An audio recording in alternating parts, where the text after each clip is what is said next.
Ensuite, on a Octo. Octo, ça va, je me rattrape. On a Octo. Octo. Après, lui, on le revoit par la suite. Derrière, on va avoir donc. Oh, trop bien. On a un Luffy en Gear Second. La carte, elle brille. Et donc, c'est la dernière du paquet. Bon, alors pour le coup, c'est une rare, mais ça me convient totalement. Alors, je sais pas si parmi vous, il y en a qui font le Master Set des séries One Piece. Ça coûte tellement cher les boosters, vraiment. C'est un délire, donc bon courage à tous ceux qui font le Master Set. Moi j'adorerais, mais c'est trop compliqué. Parce que j'ai acheté ces boosters là en convention. Et pour la série 3 c'était 6 balles le booster. Pour la série 2 on était sur du 8 € le booster. Et pour la série 1 on était à 15 balles.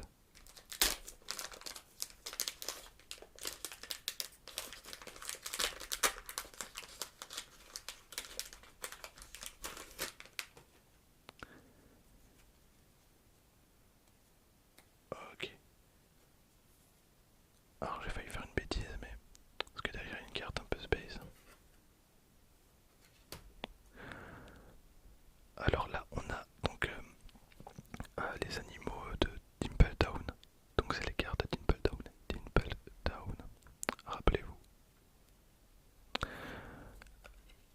Alors elle, donc c'est une fille à Big Mom qui est incroyable. Elle est vraiment trop stylée. Après c'est pas ma préférée. Il y en a une autre qui ressemble à Lady Dimitrescu. Elle est folle. Mais pour le coup elle est vraiment bien. Ensuite on a, oh lui alors là, impossible. Impossible. Mais encore une fois les cartes de One Piece elles sont d'une qualité exceptionnelle. Hein. Mais vraiment les visuels. C'est tellement bien, vraiment. J'ai envie de le mettre en miniature. Incroyable. Donc c'est au tout début de One Piece. C'est un monsieur qui est coincé dans un coffre parce qu'il est tombé dans un coffre et n'arrive pas à sortir. Il était à la recherche d'un trésor et quand il a trouvé son trésor, en fait il était vide. Voilà, c'est très mal raconté. Mais voilà. Alors là on a une carte de terrain avec Marineford. Non, Enies Lobby, pardon, Enies Lobby. Ouais, je suis désolé. Bon. Ensuite, on a un des pirates du capitaine Kuro. Capitaine Kuro, rappelez-vous donc, pareil au tout début. En fait, ça va. On est quand même sur des grosses cartes. Oh, elle est trop bien, elle est trop bien, elle est trop bien.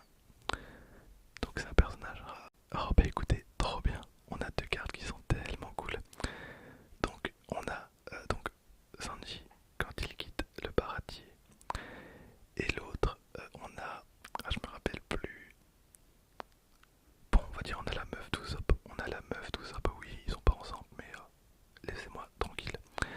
Donc on a la copine d'Usopp, la carte, elle est tellement bien. Mais en fait, c'est trop cool. C'est vraiment trop bien. Eh ben, c'est trop cool.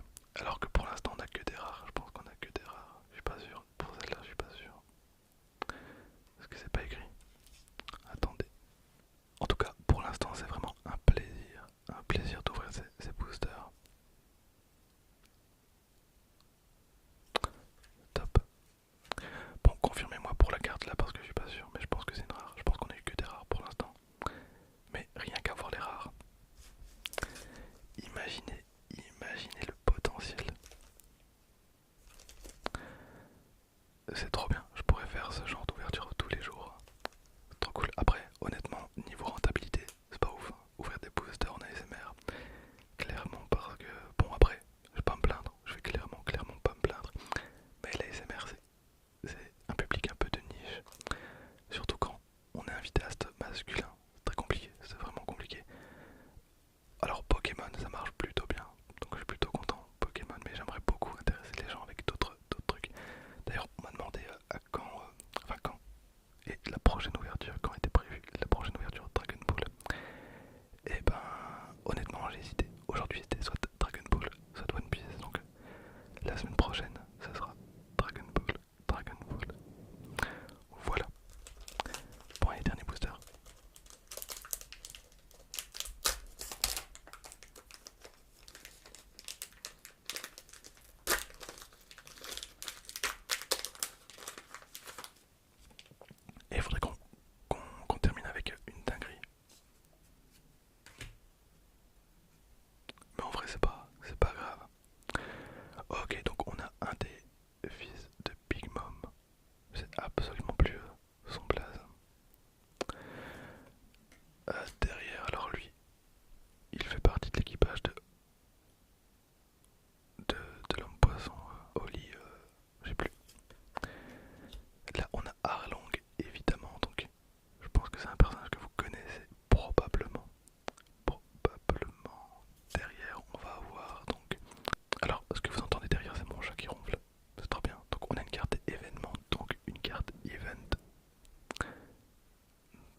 Alors,